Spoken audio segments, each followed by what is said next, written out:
La Bible dit dans Nahum, le prophète Nahum, chapitre 1 et le verset 9. Que méditez-vous contre l'Éternel? C'est lui qui détruit. La détresse ne paraîtra pas deux fois. Prions. Merci Seigneur pour la parole de Dieu. Merci pour ton amour. Merci pour le pardon que tu nous donnes. Aide-nous à comprendre et être affermis dans la foi grâce à ta parole.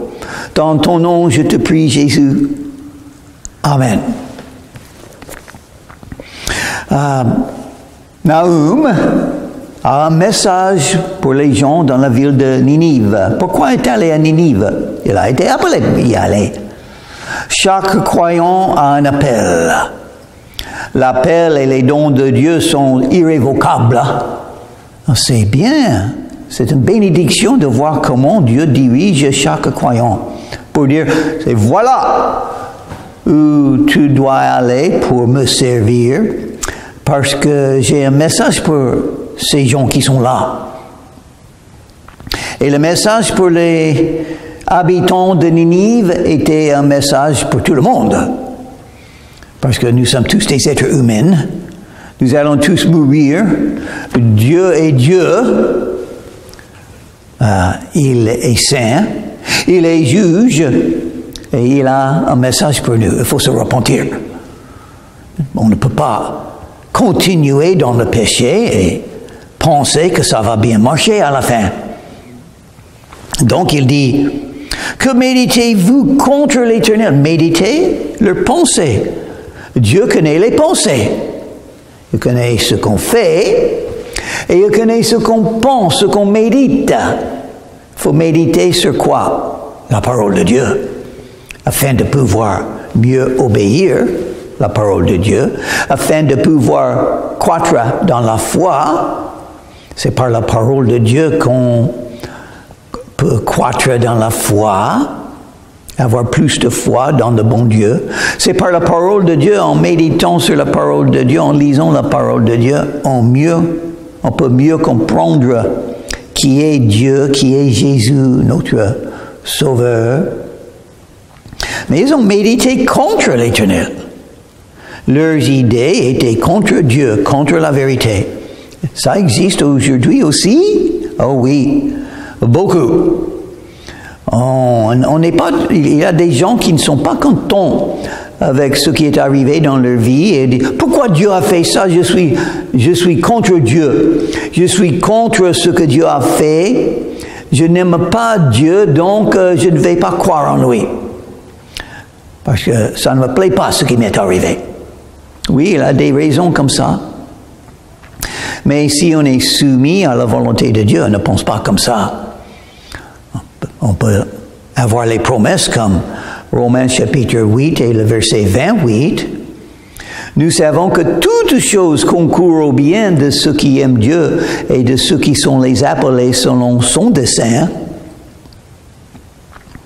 Donc on peut dire, moi je ne comprends pas pourquoi ça m'est arrivé, mais je sais qu'il a ses raisons, son dessein.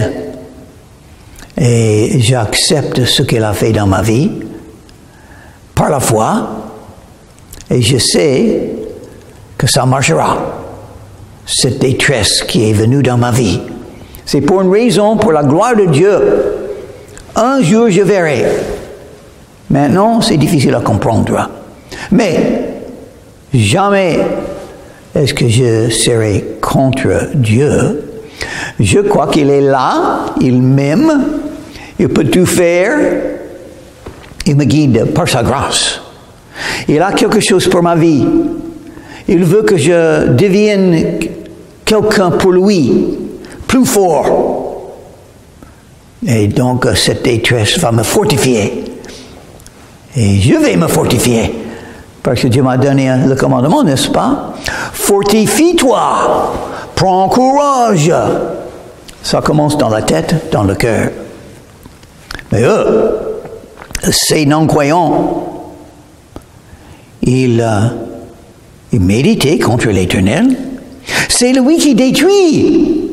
Il ne faut pas être contre l'Éternel. Il ne faut pas être contre Dieu. Il ne faut pas être contre Jésus. Il donne la vie et l'autre la vie. C'est lui qui détruit. Quand quelqu'un est mort, qu'est-ce qui est arrivé? Dieu a pris son âme. Et nous sommes tous dans la même situation. Aujourd'hui, on a la vie. Mais demain, on ne sait pas. Qui sait? Dieu sait. Ça vient de la mort. Et après, le jugement. C'est celui qui détruit. C'est lui qui décide ce qui va arriver. Il est tout puissant. Il peut détruire qui il veut, quand il veut, et il le fera. Parce qu'il est Dieu. Il décide. Et des fois, ce sont des enfants qui ne sont plus là. C'est terrible.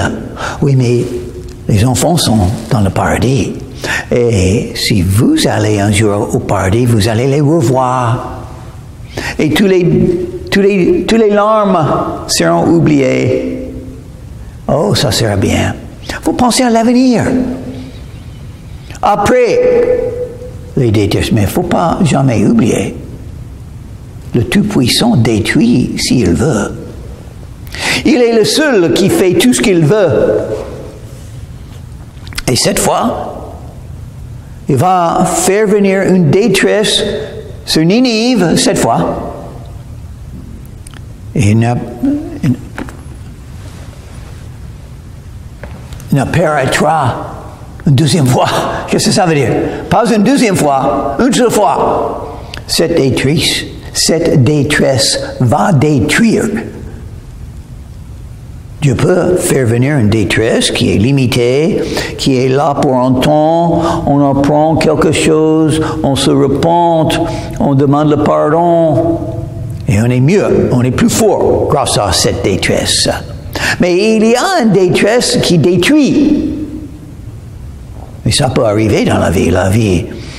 La vie est courte, la vie est dangereuse. On peut être détruit facilement.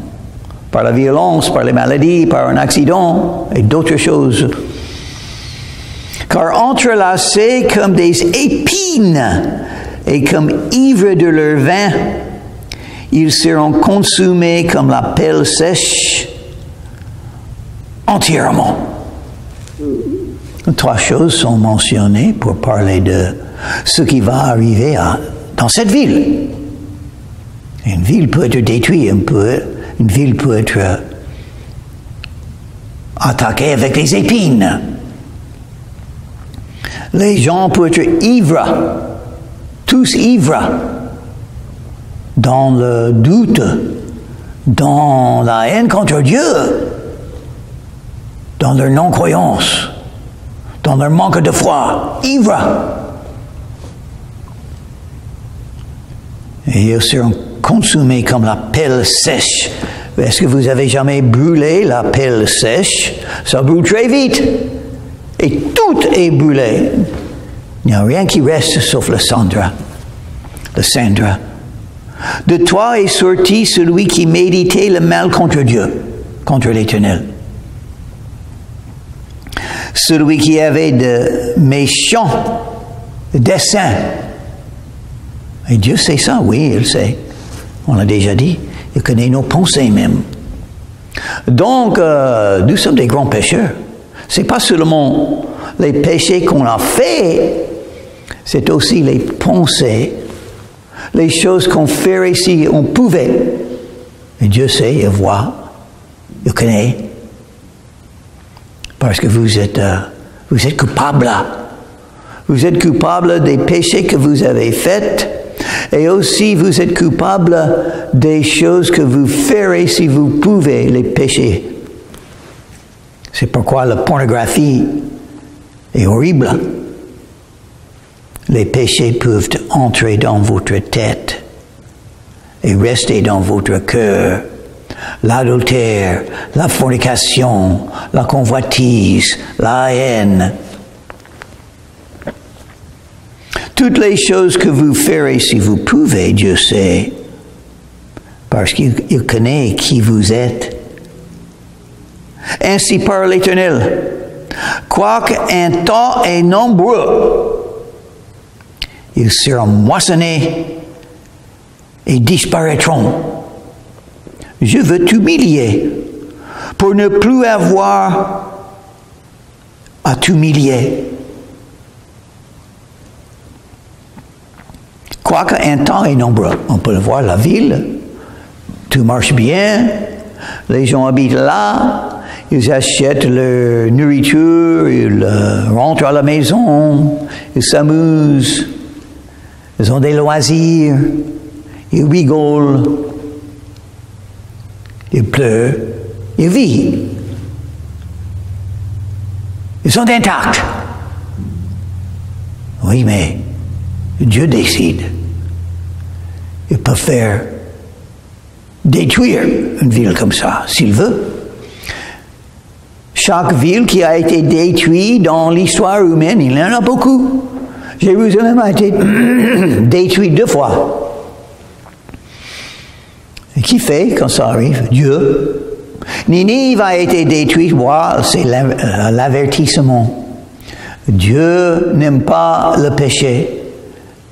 Il n'aime pas quoi? Oh. Et c'est lui qui va moissonner.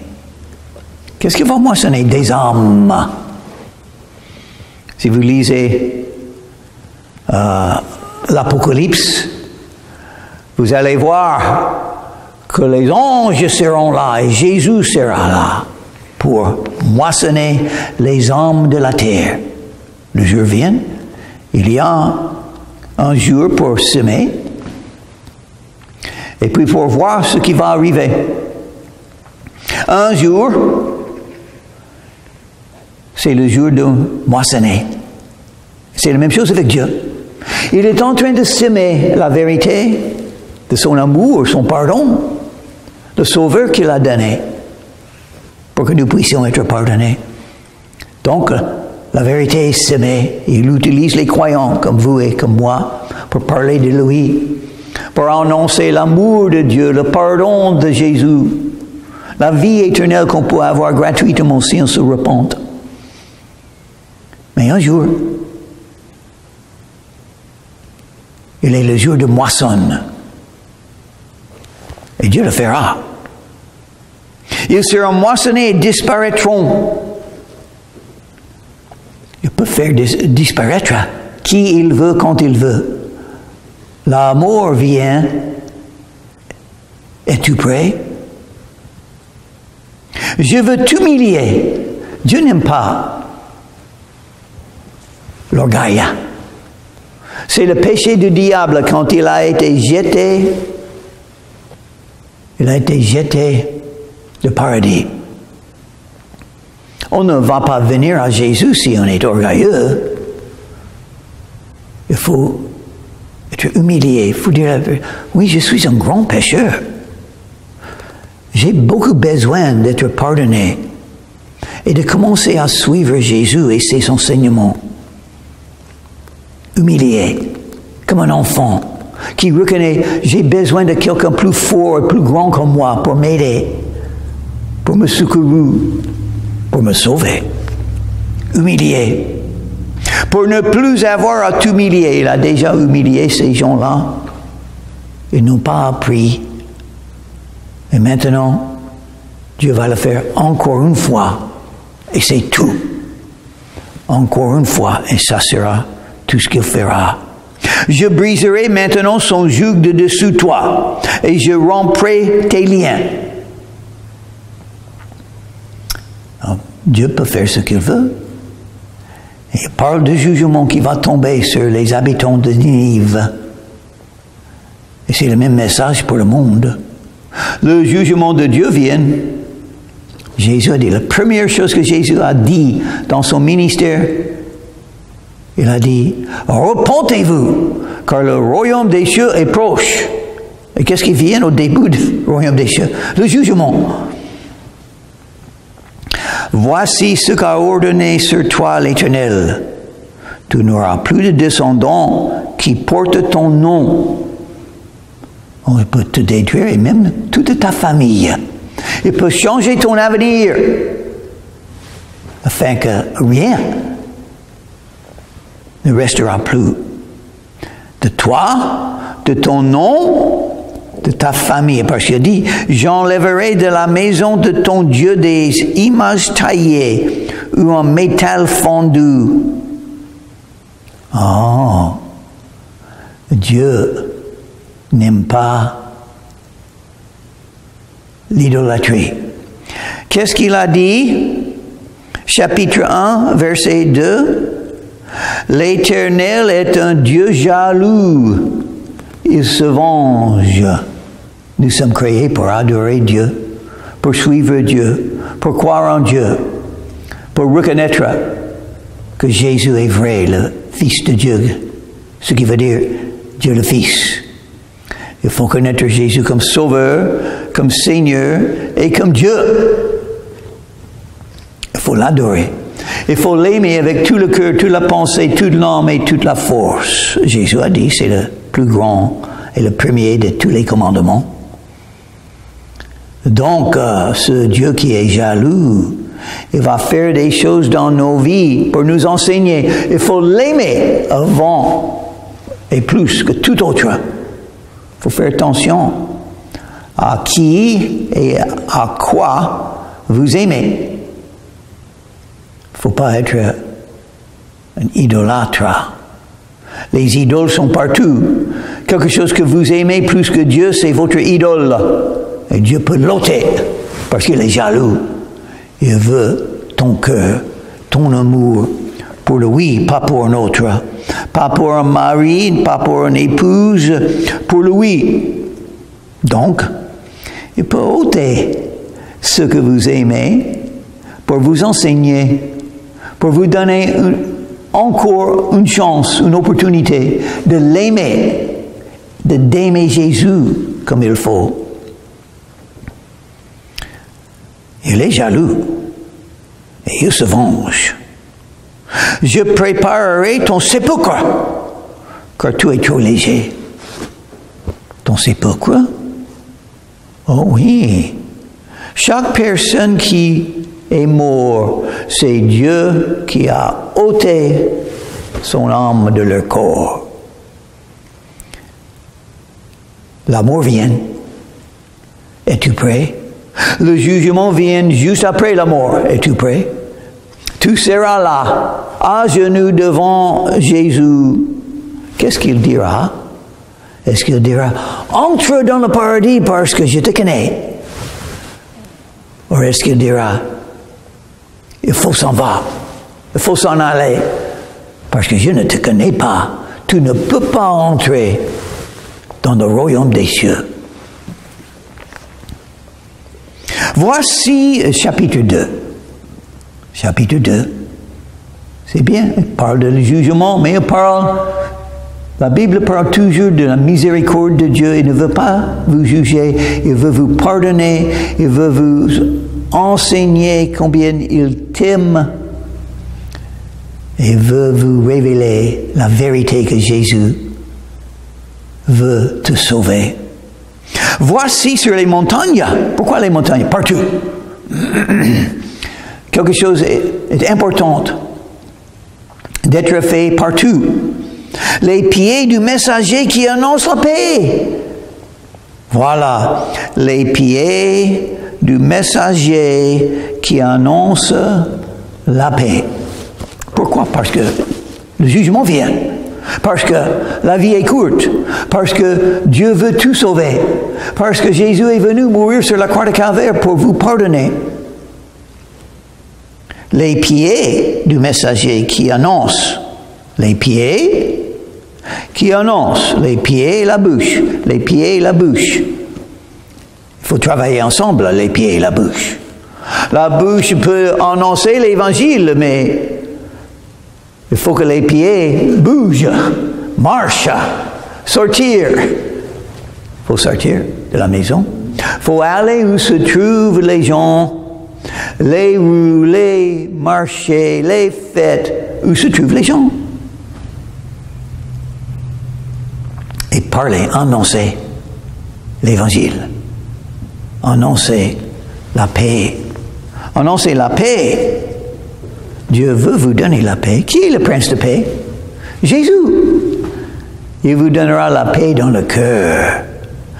Au lieu d'être contre Dieu, comme verset 9 dit, tu peux être en communion avec Dieu, en bonne relation avec Dieu. Si vous êtes honnête, si vous venez à Jésus, Jésus vous pardonnera parce qu'il vous aime. Il a son grand pardon, la vie éternelle, qu'il vous donnera comme un don gratuit. Tout ce qu'il vous faut, c'est venir à Jésus et croire en lui. Mais comment croire sans entendre? Et comment entendre s'il n'y a personne qui annonce l'évangile? Ça, c'est pour les croyants de faire.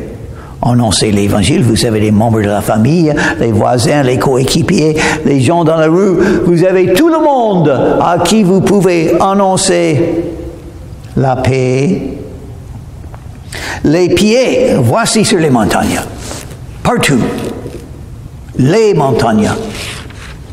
Il y a beaucoup de montagnes, beaucoup d'endroits dans ce monde où aller. Où vous êtes. Vous êtes dans une ville maintenant. C'est pas dû au hasard. C'est Dieu qui l'a fait. Donc cette ville et les habitants de cette ville sont à vous d'annoncer un messager. Dieu aime avoir les messagers. Et même le mot ange veut dire messager. Il donne les anges pour faire les messagers. Vous pouvez lire Apocalypse et vous allez voir beaucoup d'anges qui annoncent même l'évangile. Pourquoi un ange? Un ange va annoncer l'évangile. Pourquoi? Parce que les croyants ne le font pas assez. Nous sommes là pour annoncer l'évangile. Une raison pour croître dans la foi, c'est pour pouvoir annoncer l'évangile. Et je suis très content que le pasteur de l'église où j'assistais, quand j'ai reçu Jésus dans mon cœur, il a toujours dit, si vous êtes un vrai croyant en Jésus, il faut le dire aux autres. Il faut rendre votre témoignage. Est-ce qu'il faut beaucoup étudier la théologie avant? Non. Ce n'est pas nécessaire. Oui, c'est bien d'étudier la théologie, de mieux comprendre la Bible et les doctrines bibliques, étudier, lire les livres, tout ça, dans les écoles, dans les universités, étudier tout ce que vous pouvez apprendre. Mais juste après connaître Jésus-Christ, juste après venir à Jésus-Christ, vous pouvez commencer à annoncer la vérité. Parce que vous connaissez Jésus. Vous pouvez dire, ouais, moi j'ai reçu Jésus dans mon cœur, est-ce que vous l'avez fait? Jésus m'a pardonné de tous mes péchés. Est-ce que vous êtes pardonné de tous vos péchés? Maintenant, j'ai une maison réservée pour moi dans le paradis. Et vous? Où vous irez après la mort? Vous avez la vie éternelle? Vous pouvez dire ça et des choses comme ça, facilement. Mais les pieds doivent sortir de la maison et trouver des gens pour le faire. Et la bouche doit donner le message que Dieu vous donne. Moi, je ne peux pas vivre où vous vivez. Je ne peux pas marcher où vous marchez. Vous avez votre appel, votre vie, croyant, pour donner le message que Dieu vous donne. Les pieds du messager qui annonce la paix. La paix. Les gens dans l'inquiétude, dans les peurs et les craintes, dans les soucis, combien de problèmes psychologiques à cause des soucis, des inquiétudes. Et la paix est là, on peut la voir. La paix.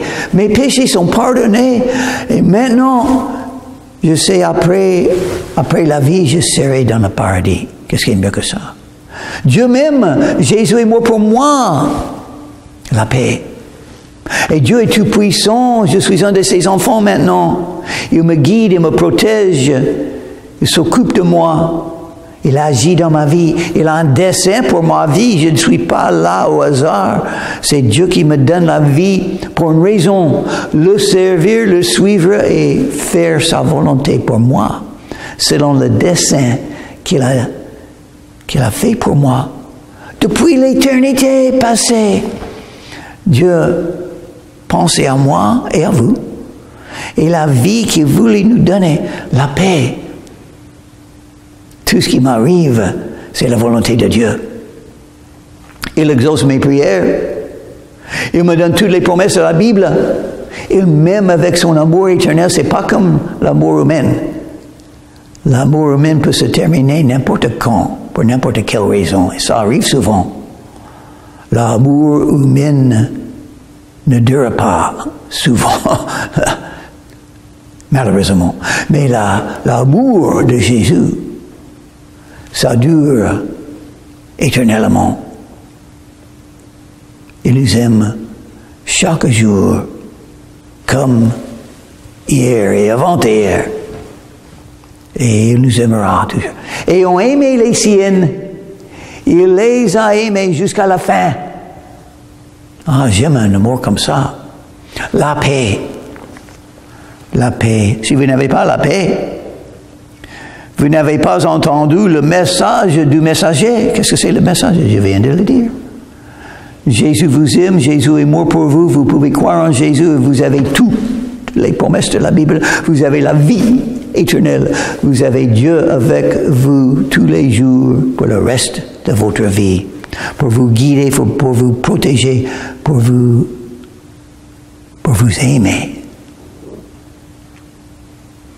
Célèbre tes fêtes, Judas, accomplis tes vœux, car le méchant ne passera plus au milieu de toi. Il est entièrement exterminé. Dieu va vous donner la victoire. Jésus, notre héros, il a tout vaincu sur la croix de Calvaire.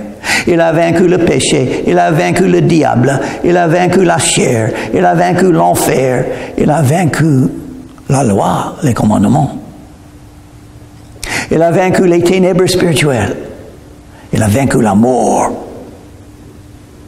Et quand on vient à lui, nous avons toute cette victoire gratuitement.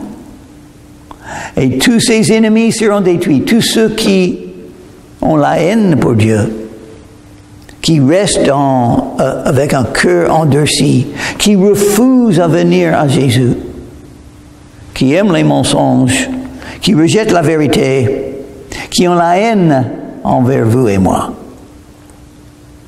C'est triste pour eux parce que nous sommes les enfants de Dieu et ils seront rejetés du paradis et nous avons la victoire.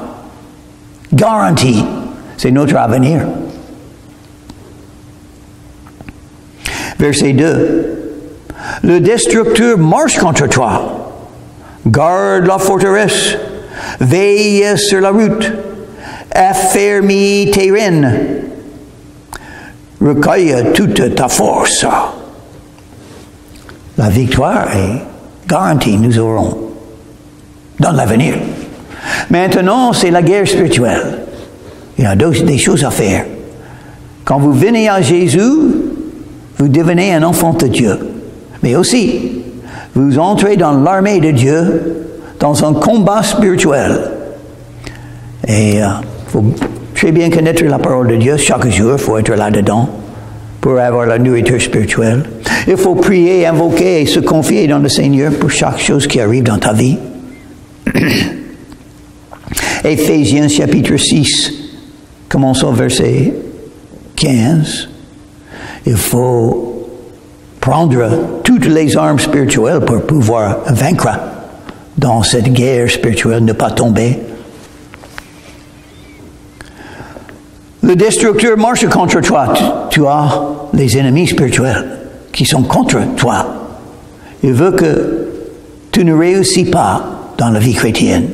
Il veut que tu deviennes un mauvais témoignage au lieu d'un bon témoignage pour Jésus. Garde la forteresse. Veille sur la route. Veillez. Nous sommes les sentinelles. Il faut veiller. La tentation peut être n'importe où. Les ennemis spirituels, les attaques spirituelles, les condamnations, les accusations peuvent venir de notre tête, de notre mémoire, de notre passé. Les attaques peuvent venir des gens de la famille. Même Jésus a dit, vos ennemis seront ceux de ta maison. Et pourquoi? Parce que le diable a beaucoup de haine. Les ennemis. Ça fait beaucoup de mal si je reçois la haine, l'amertume, le cœur endurci de mes proches. Ça m'a fait beaucoup plus de mal qu'un étranger dans la rue qui me rejette, qui parle contre moi. Ça fait un peu de mal, mais bientôt ils sont partis, ils ne sont plus là. Mais quelqu'un dans la maison, c'est difficile, n'est-ce pas? Le combat spirituel est horrible des fois. Ça peut vous écraser, ça peut détruire votre vie de foi, ça peut vous faire éloigner de Dieu si vous ne faites pas attention. Il faut faire attention. Mais vous pouvez avoir la victoire. À la fin de votre vie, vous pouvez dire peut-être ce que Paul a dit, j'ai combattu le bon combat. J'ai gardé la foi. J'ai gardé la foi. La confiance en Dieu, c'est ce qu'il fait. La vie présente n'est pas importante. Ce qui m'arrive n'est pas important. Jésus a beaucoup souffert pour moi. Donc c'est normal que je vais souffrir. Le serviteur n'est pas plus grand que le maître. Et je le fais. J'accepte ce qu'il me donne, ce que la vie me donne, parce que j'aime Jésus. Prions. Merci Seigneur pour la vie que tu nous as donnée. Merci pour la vie éternelle que tu nous as donnée. Pardonne-nous. Aide-nous à faire mieux, à te suivre et aide nos pieds de faire l'œuvre afin que notre bouche peut donner le message de ton amour, de la vie éternelle et le salut que tu donnes gratuitement. Dans ton nom, je te prie, Jésus. Amen.